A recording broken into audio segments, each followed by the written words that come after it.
ఈ ప్రార్థన యొక్క విలువ ప్రపంచ దేశాల్లో సవాలు చేసినటువంటి మన ప్రభు ప్రపంచంలోకల్లా నిద్రను చంపుకొని ప్రార్థించినటువంటి గొప్ప నాయకత్వం. విశ్వాస వీరులకు శిరస్సుగా ఉన్న ప్రభు ఆయన ఎంత గొప్పవాడో మనకు ఇక్కడ వ్రాయించినాడు. 9వ అధ్యాయము, లూకా సువార్త 9వ అధ్యాయం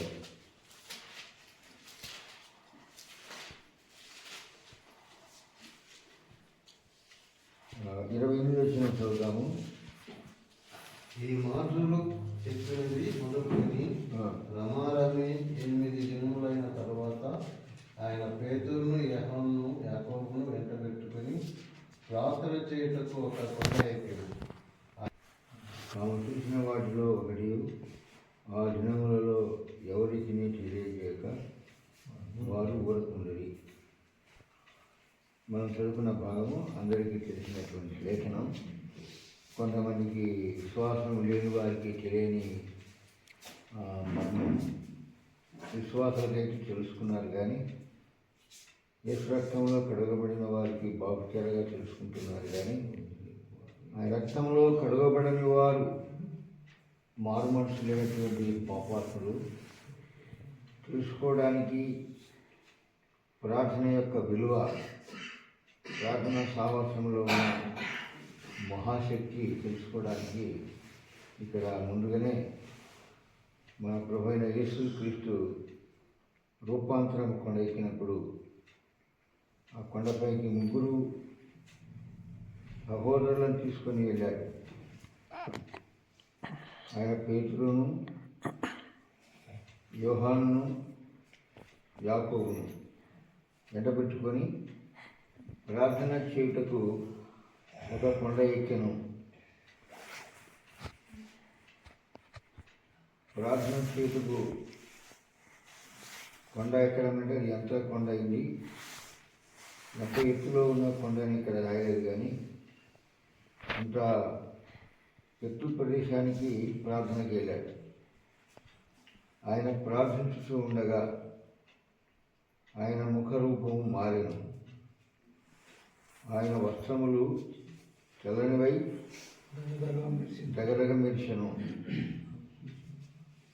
యేసు క్రీస్తు వస్త్రమును మనం అర్థం చేసుకున్నట్లయితే తెల్లనివై దగదగ మెరిసెను అంటే పరలోకమందున్న తండ్రి ఎంత దగదగలాడు ఉంటున్నాడో మహిమలో, మహాసృష్టికర్త అయిన దేవుడు పరలోకంలో ఆ పరలోక రాజ్యం ఎలాగున్నా దగదగా మెరిసినదో ఆ దగదగా మెరుపు రూపము ఆయన ముఖరూపం కూడా మార్చుతూ ఉంది.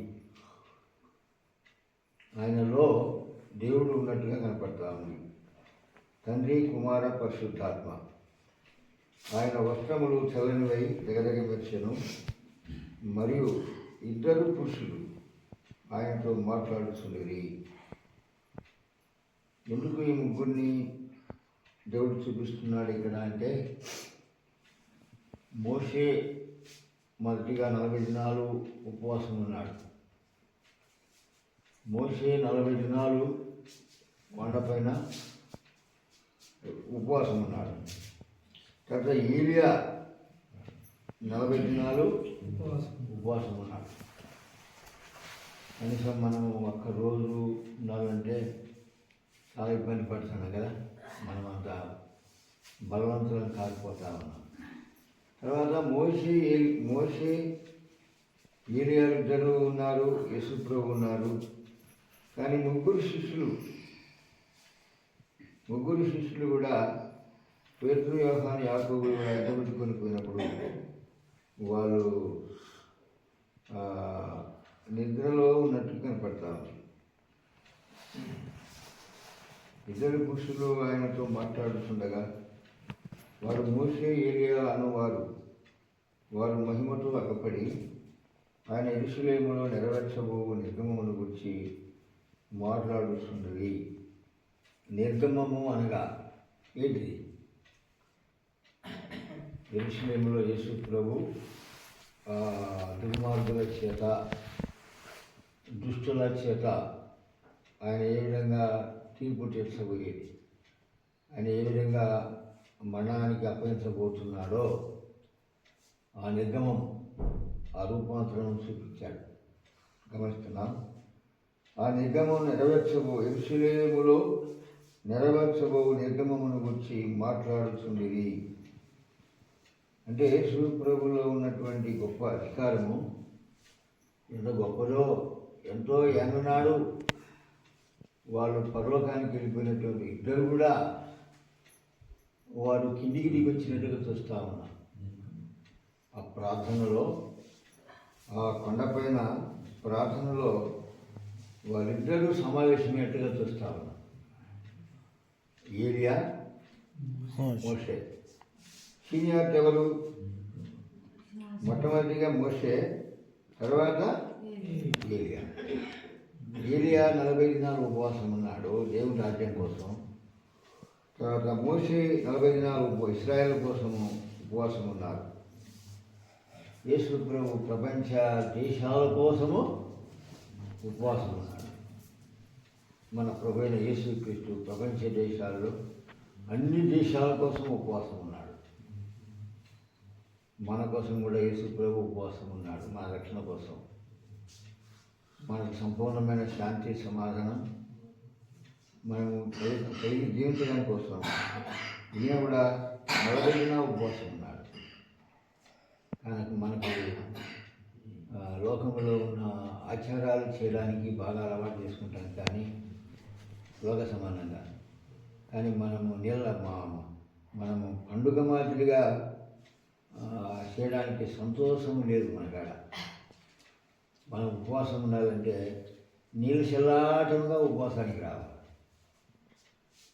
6 గంటలకు ఎందుకు రాలేకపోతున్నామంటే ఉపవాసంలో ఉన్న మహాశక్తి, ఉపవాసంలో ఉన్న ప్రభావము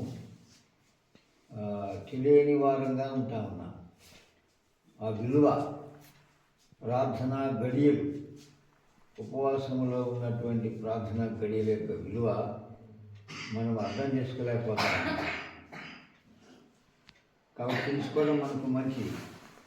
ఒకవేళ ప్రభువు కాకపోతే, మనం చనిపోకపోయినట్లయితే, మనం యాత్ర ముగించకపోయినట్లయితే 2026 సంవత్సరంలోనైనా ఈ ఉపవాసం యొక్క ప్రార్థనను అంగీకరించి 6 గంటలకే లేచి 6 గంటలకు దేవుని సన్నిధిలో మొఖాలు వంచి ప్రార్థించినట్లయితే వాళ్ళకు చూపిన మహిమ మనకు కూడా చూపుతాడు ఆయన రాకపోతే.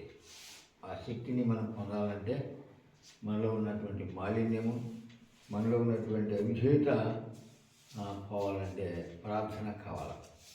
సారిసారికి చూడండి, ఆయన ప్రార్థించుతుండగా ఆయన ముఖమ రూపం మారింది. తర్వాత ఆయన వస్త్రములు నష్టం తెల్లనివై దగ్గర మెరిసాను. మరి ఇద్దరు పురుషులు ఆయనతో మాట్లాడుతుండేది.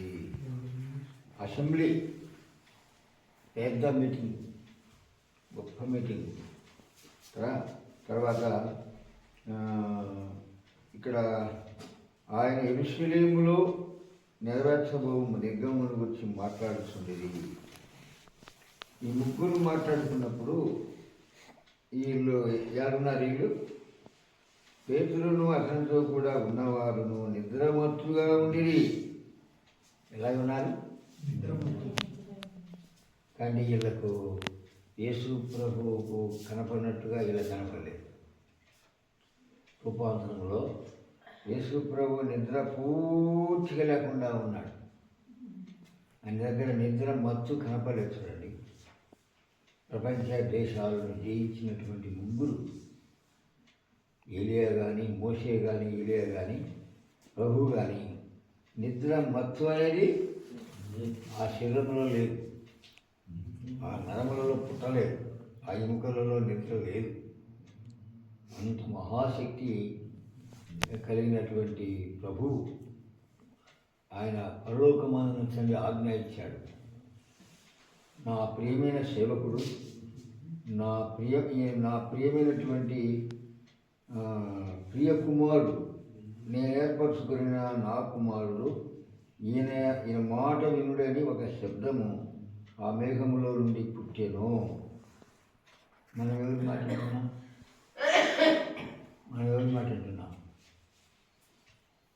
సాతాను మాట వింటున్నామా, దేవుని మాట వింటున్నామా? సాతాను మాట వింటున్నారు జనాలు. యేసు మాట వింటున్నారా? సరే, యేసు ప్రభు చెప్పిండు కదా, ఈయన మాట వినమన్నాడు కదా, ఆయన 40 దినాలు ఉపవాసం ఉన్నాడు కదా, కనీసం ఒక దినమన్నా నిలచలాటంగా ఉందాము ఉపవాసంలో, ఒక పగులు ఒక రాత్రంగా ఉందామని అనుకుంటున్నారా? మనం ఉండలేకపోతున్నాం. 6 గంటలకు రమ్మంటే అది ఏదో ఒక బలవంతముతో చేసినట్టుగా ఉంది. అంటే ఆ ఘడియలు, ఒక్క పగలు, ఒక్క నైటు ప్రభుతో సహవాసం చేస్తే వీళ్ళ ముగ్గురు మనతోనే ఆత్మీయంగా ఉంటారు. మళ్ళా పేతురు, యోహాను, యాకోబు ముగ్గురు కూడా అటువంటి వారితో మనం సహవాసం చేయాలి. మూర్ఖులకు ఇతర వారికి వేరే రక్షణ పొందాలంటే, మన భవిష్యత్తు కాల రక్షణ తెలుసుకోవాలంటే, అయితే వీళ్ళు ఆ తర్వాత ఏం జరిగిందంటే, వారు మేలుకొనినప్పుడు ఆయన మహిమను ఆయనతో కూడా నిలిచి ఉన్న 2 పురుషులను చూచిరి. మేలుకొన్న తర్వాత వారు మేలుకొనినప్పుడు నిద్రమత్తుగా ఉన్నారు, తర్వాత మెలుపు వచ్చేసింది. ఆయన మహిమను ఆయనతో కూడా నిలిచి ఉన్న 2 పురుషులను చూచిరి. ఆ 2 పురుషులు ఆయన యొద్ద నుండి వెళ్ళిపోవచ్చుండగా పేతురు యేసుతో వెళ్ళినవాడా, మనం ఇక్కడ ఉండటం మంచిది. నీకు 1, మోషేకు 1, ఏలియాకు 1, 3 పర్ణశాలలు మేము కట్టుదమని తాను చెప్పినది తాను ఇవ్వకయే చెప్పాను. అది ఇలాగున మాట్లాడుతుండగా మేఘం ఒకటి వచ్చి వారిని కమ్మెను. అంటే ఎరుగని వారు 3 శిష్యులు కూడా మానవుడు కట్టించిన దాంట్లో ఉండగలుగుతాడా? ఉండలేదు.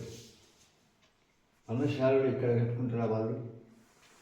వాళ్ళ పర్ణశాలలు ఎక్కడ ఉన్నాయి చూడండి. ఇక్కడ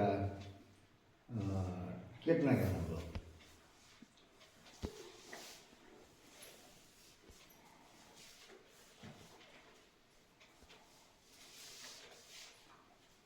అందరికి తెలిసిన వాక్యం మీద కీర్తనల గ్రంథం ఉందిగా, ఆయన తన పర్ణశాలలో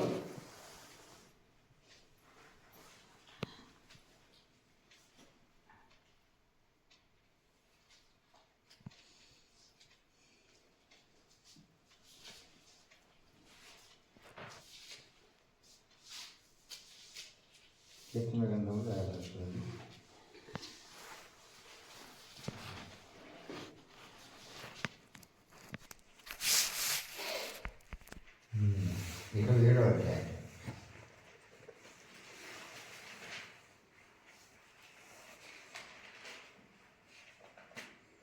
నాలుగో సహోదరులు 24 వచ్చిన 5 వచ్చాను. యెహోవా యొద్ద ఒక వరము అడిగించును, దాన్ని నేను వెతుకుతున్నాను. యెహోవా ప్రసన్నతను చూచుటకును, ఆయన ఆలయంలో ధ్యానించుటకును నా జీవిత కాలమంతయు నేను యెహోవా మందిరంలో నివసింపబడుతున్నాను. ఆపత్కాలమున ఆయన తన పర్ణశాలలో నన్ను దాచును, తన గుడారపు మాటను నన్ను దాచును. ఆశ్రయ దుర్గం మీద ఆయన నన్ను ఎక్కించును. ఇప్పుడు నన్ను చుట్టుకొని నా శత్రువుల కట్టే ఎత్తుగా నా తల ఎక్కబడును. చదువుకున్న భాగంలో నా జీవితకాలం అంతయు, మన జీవితకాలం అంటే ఏం చేయాలి మనం? నేను యెహోవా మందిరంలో నివసింపబోతున్నాను.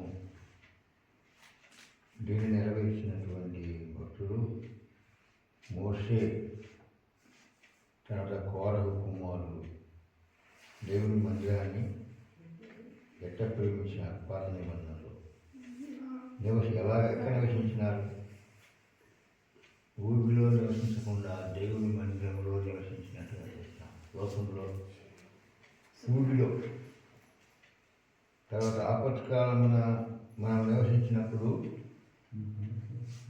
నివసింపబోయినప్పుడు ఆపత్కాలమున ఆయన తన పర్ణశాలలో నన్ను దాచును. ఆయన పర్ణశాల, ఇక్కడ భూలోకంలో పర్ణశాలలు లేవు.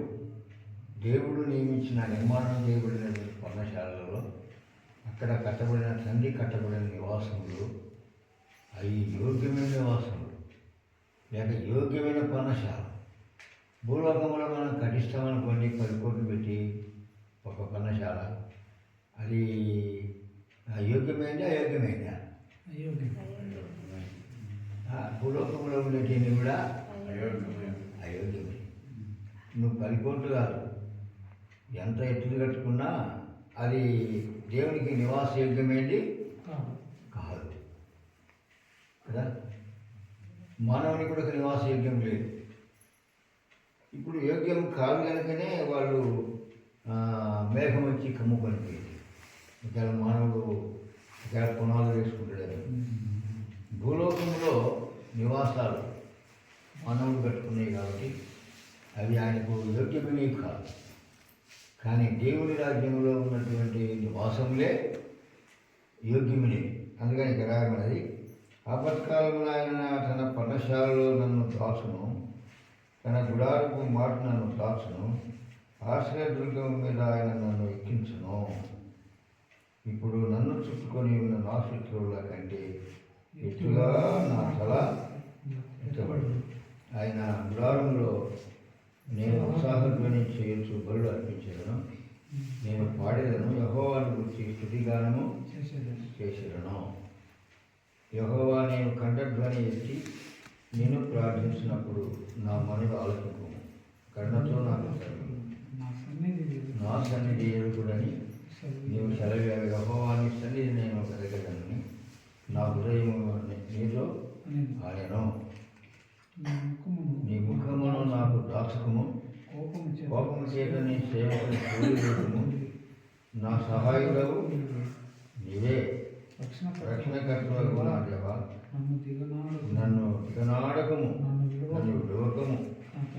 నా తల్లిదండ్రులు నన్ను విడిచినాను, యెహోవా నన్ను చేరదీయును. నా కొరకు పొంచి ఉన్న వారిని చూసి సరళమైన మార్గమును నన్ను నడిపింపు. అబద్ధ సాక్షులను క్రూరత్వం వెలగకు వారును నా మీదికి లేచి ఉన్నారు. నా విరోధుల ఇచ్చకు నన్ను అప్పగింపు. సజీవుల దేశమున నేను యెహోవా దయను పొందుదు. నన్ను నమ్మకం నాకు లేని ఎడల నేనేమవుదును? యెహోవా కొరకు కనిపెట్టుకొని ఉండుము. ధైర్యం తెచ్చుకొని నీ హృదయమును నిబ్బరముగా ఉంచుకును. యెహోవా కొరకు కనిపెట్టుకొని ఉండుము.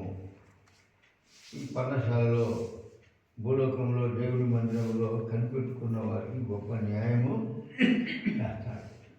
లోకంలో ఏ ప్రధానులకు, ఏ గొప్ప గొప్ప అధికారులకు, గొప్ప పోలీసులకు చేయడు. ఆయన కొరకు కనిపెట్టుకొని ఉంటే మనకు కూడా యెహోవా కొరకు కనిపెట్టుకొని ఉండుము అన్నాడు. మనం వెయిటింగ్ హాల్, వెయిటింగ్ ప్లేస్ కనిపెట్టుకొని మన జీవితంలో దేవుని కోసం కనిపెట్టుకుంటున్నాం. మనం అంటే లోకంలో దేవుని కోసం కనిపెట్టుకుంటా ఉన్నారు. ఒత్తిదాని కోసం, చెత్త క్వాలిటీ కోసం కనిపెట్టుకుంటా ఉన్నారు. ఇప్పుడు నెల ఫస్ట్ వస్తుందా, ఇప్పుడు కనిపెట్టుకునేదాన్ని కూడా నెల ఫస్ట్ కోసం కనిపెట్టుకుంటా ఉన్నారు. చాలా మంది నన్ను అడుగుతారు, ఇప్పుడు ఎన్నాళ్ళు ఇంకా ఎన్నాళ్ళు ఉందని అడుగుతున్నాను. ఇంకా సుమారు ఉందిలేమంటే ఇంకా సుమారు అంటే ఎన్ని రోజులు కరెక్ట్గా చెప్పాలంట. అంటే వాళ్ళ హృదయం కూడా దేనికోసం కనిపెట్టుకుంటున్నారు?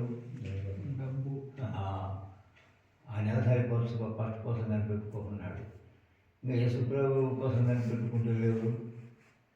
ఆయన మందిరంలో ఆయన కోసం కనిపెట్టుకొని ప్రార్థన చేసే అనుభవం కావాలి. పర్ణశాల ఇది నశించని పర్ణశాల, ఇది నశించిపోయే పర్ణశాల కాదు, ఈ వైభవంలో ఉండే పర్ణశాల. చూడండి, ఆపత్కాలమున ఆయన తన పర్ణశాలలో నన్ను దాచును అన్నాడు. నా జీవితకాలం అంటూ నేను యెహోవా మందిరంలో నివసింపగోరుచు నాకు ఒక కోరిక దావీదు అంటున్నాడు. అంటే నన్ను బాధించు శత్రువులు నా మీదకి వచ్చినప్పుడు వారు చుట్టీలు కూడిగి నాతో యుద్ధం చేయుటకు దండు దిగినను నా హృదయము భయపడదు. నా మీదికి యుద్ధము రేగినను దీనిలో నేను ధైర్యము విడవకుంటును. యెహోవా యొక్క ఒక వారం అడిగింది. అంటే మందిరం యొక్క ప్రభావము, దేవుని సన్నిధి యొక్క ప్రభావాన్ని ఇక్కడ దావీదు వివరిస్తూ ఉన్నాడు. మందిరంలో దేవుని సన్నిధిలో ఉన్నటువంటి వారికి ఉండే ప్రభావము మనకు కనపడతాడు. యెహోవా నాకు వెలుగును రక్షణను నై ఉన్నాడు, నేను ఎవరికి భయపడదును. యెహోవా నా ప్రాణ దుర్గము, ఎవరికి వెరతును. నా శరీరమాంసము తినుటకై దుష్టులు నా మీదికి వచ్చినప్పుడు, నన్ను బాధించు శత్రువులు నా మీదికి వచ్చినప్పుడు వాళ్ళు చుట్టిల్లి కూలిగి. ఒకవేళ ప్రభు రక్తంలో కడగబడినటువంటి వారిని తినడానికి దుష్టులు మీదికి వచ్చినప్పుడు, బాధించే శత్రువులు నా మీదకి వచ్చినప్పుడు వాళ్ళ చుట్టూ ఏమైనారంట, వీళ్ళకి వారు లేకుండా పోయినా వీళ్ళు లేకుండా పోయినా వాళ్ళే లేకుండా అంటే ఒకటి. అంటే యుద్ధము దేవుని పిల్లల పక్షం ఏంటంటే కీర్తన గ్రంథంలో దయచేసి దేవుని మందిరంలో ఉన్న ప్రభావాన్ని మనం జ్ఞాపకం చేసుకున్నాం. 84 4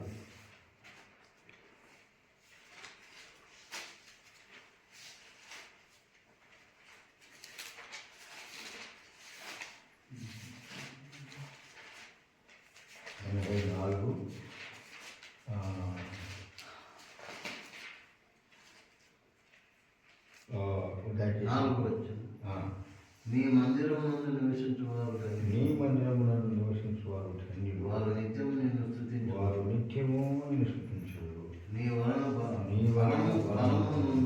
ధన్యులు. ధన్యులు. యాత్ర చేయు మార్గములు వారికి అధిపతియులు. వారు బాకాలు వేరు వెలుసు దాన్ని జలమయముగా చేసి తొలగరివాన దాని కప్పును. వారు నానాటికి బలపడిన ప్రయాణం చేయరు. వారిలో ప్రతివాడును సీయోనులో దేవుని సన్నిధిని కనపడును. యెహోవా సైన్యములు గడిపెడు దేవ నా ప్రార్థన ఆలోచించను.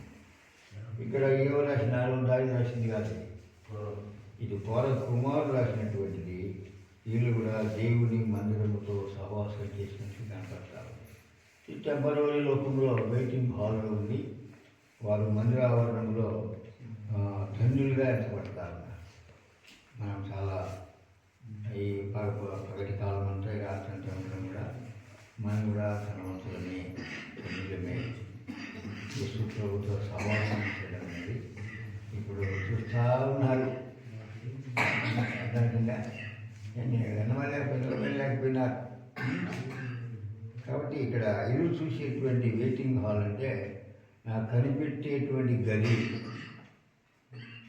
ట్రైన్ వచ్చేటప్పటికి స్టేషన్లో ఎలా ఉంటాం మనం, టికెట్ తీసుకొని ఏం చేస్తాం, వాడి పని మీద పడమా, అక్కడ ఒక బ్యాగ్ ఇక్కడ ఒక బ్యాగ్ పట్టుకొని ఎప్పుడు వస్తా అయిపోవడానికి ఉంటాం. అంటే ఆయన మందిర ఆవరణంలో ఉండేది ఎందుకు? తినడానికి తాగడానికా? తినడానికి తాగడానికా? బంగారు సంపాదించడానికా? డబ్బు సంపాదించడానికా? ఆస్తి సంపాదించుకోవడానికా? ఏ దానిలోనూ కనిపెట్టుకూ ఉంటాం. పెళ్లి కుమారుడు వస్తాడు, అంతఃపురంలో నుంచి పెళ్లి కుమారుడు రాబోతున్నాడు. అంతఃపురంలో నుంచి ఇచ్చినట్టుగా అని అంటాడు కదా, అది కూడా చూస్తాం.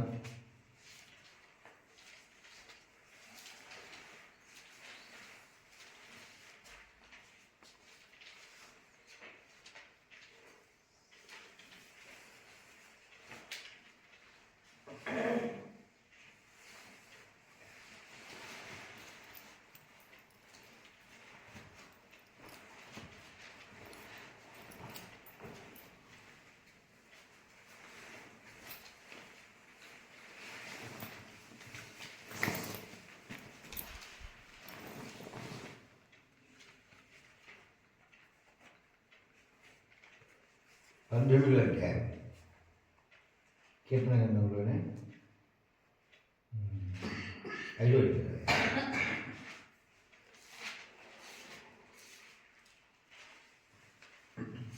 అతడు తన అంతఃపురంలో నుండి బయలుదేరి పెళ్లి కుమారుని వలె ఉన్నాడు.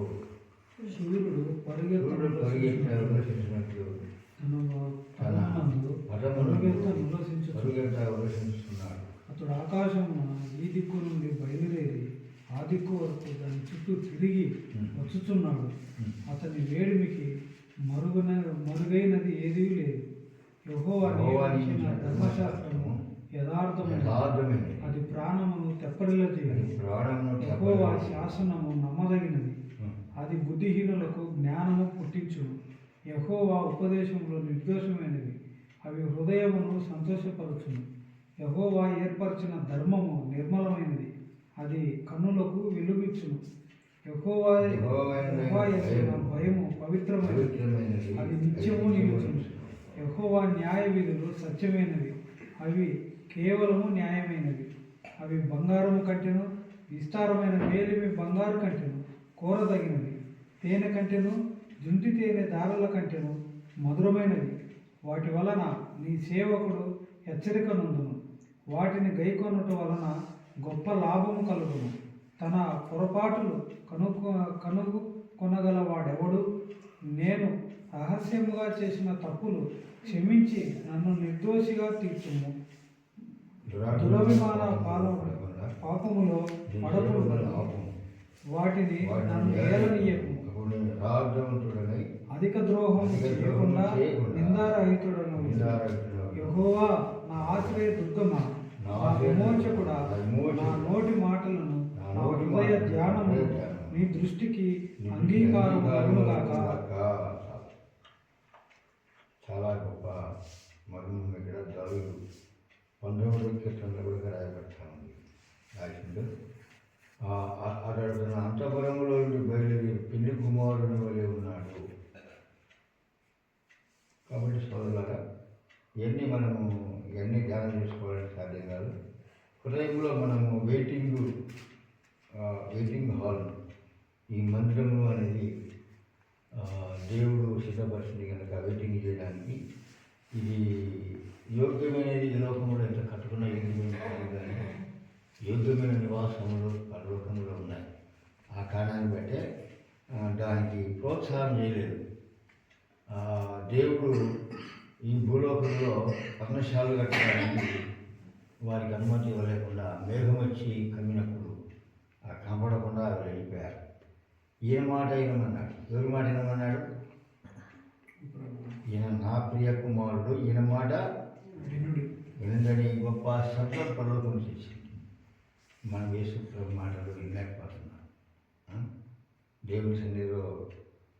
మరి అందుకని ఇక్కడ శిష్యులు కూడా వినలేకపోయినారు, సరిగా వినలేకపోయినారు, బలహీనంగా ఉన్నారు. కాబట్టి ఒక గడియనగా మేము కొనలేరా అంటాడా? ఎక్కడన్నమాట ఒక్క గడియను మేల్కొనలేరా అంట. లూకాసు వార్త అంట.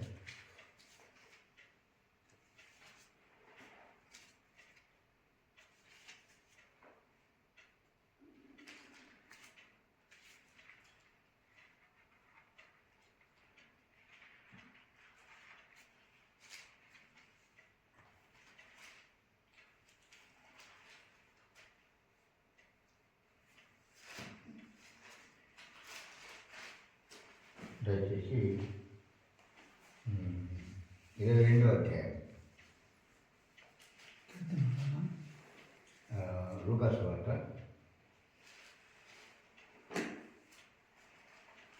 39.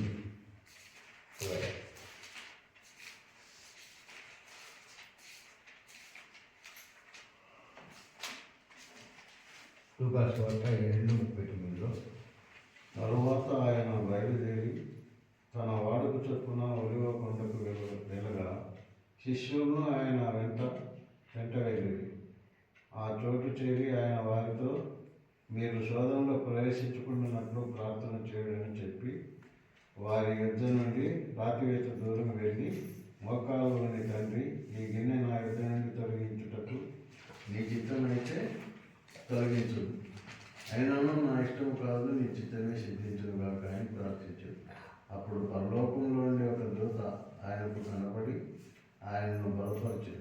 ఆయన వేదన పడి మరింత ఆతురముగా ప్రార్థన చేయగా ఆయన చెమట నేల పడుతున్న గొప్ప రక్తబిందు వలె ఆయన ప్రార్థన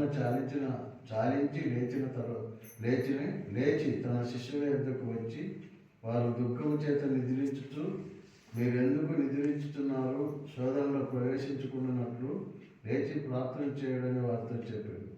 ఆయన ఇంకనూ మాట్లాడుతుండగా సరే ఇవన్నీ ఇంకా కిందలు. ఇది ఆయన చేసిన ప్రార్థన సారిసారికి యేసు ప్రభు చేసిన ప్రార్థన చాలా వేదనతో కూడింది, ఆతురతో కూడింది. ఆతురముగా ప్రార్థన చేస్తా ఉన్నాడు, తాపత్రంతో చేస్తున్న ప్రార్థన. మన ప్రార్థన ఎలా ఉందంటే ధన చేయలేకపోతా ఉన్నాం. అప్పుడు పరలోకము నుండి ఒక దూత ఆయన కనబడి ఆయన బలపరచను. ప్రార్థనలో మహాశక్తి, గొప్ప శక్తి ప్రార్థనలో. ఆ దూత సహాయం చేసి బలపరిచేవాడు. మనమేమో తగ్గిపోతామేమో, బలహీనమైపోతామేమో, నేను శరీరంలో తగ్గిపోతానేమో, ఉపవాసం ఉంటే ఆకలి కృషించిపోతానేమో అనుకోవద్దు. కానీ బలపరిచేటువంటి ప్రభు మనను తోడుగా ఉండి మన ప్రక్కలో ఉండి నన్ను బలపరిచినట్టు పౌలు. అందుకని ఆ అనుభవంతో ప్రభువు నా ప్రక్కలో నిలిచి నన్ను బలపరిచాను. ప్రక్కలో ఆయన ఉన్నప్పుడు బలము, ఆశ్చర్యకరమైనటువంటి బలము మనకి ఇచ్చేటువంటి ప్రభువుగా ఉన్నాడు. తిమోతి రాసిన 2వ పత్రికలో అందరూ యేసు ప్రభువుని విడిచిపెట్టి వెళ్ళిపోతే ఎవరు బలపరిచింది ఆయన? చూడండి, తిమోతి రాసిన 2వ పత్రిక ఆఖరి అధ్యాయంలో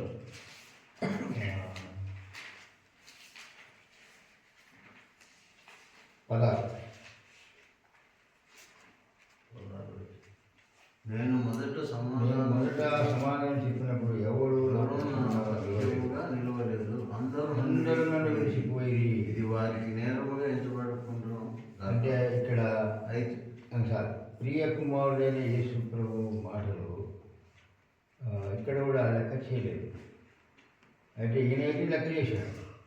ఎవరు? పౌలు లక్ష్య పెట్టాడు, కానీ పౌలు పక్షాన ఉండలేకపోతున్నాడు.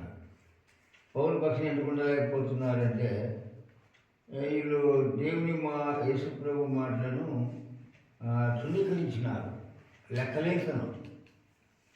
అయితే వాళ్ళు తృణీకరించినప్పటికి కూడా దేవుడు ఆయన తృణీకరించలేదు. ప్రభు అయితే ఉన్నాడు కాబట్టి అందరూ ఇది వారికి నేరంగా ఎంచబడినది కాదు. అయితే నా ద్వారా సువార్త పూర్ణంగా ప్రకటించబడిన నిమిత్తము అన్యులందరూ దాన్ని విను నిమిత్తము ప్రభు నా ప్రక్క నిలిచి నన్ను బలపరిచిన కనుక నేను సింహం నోటి నుండి తప్పింపడుతుంది.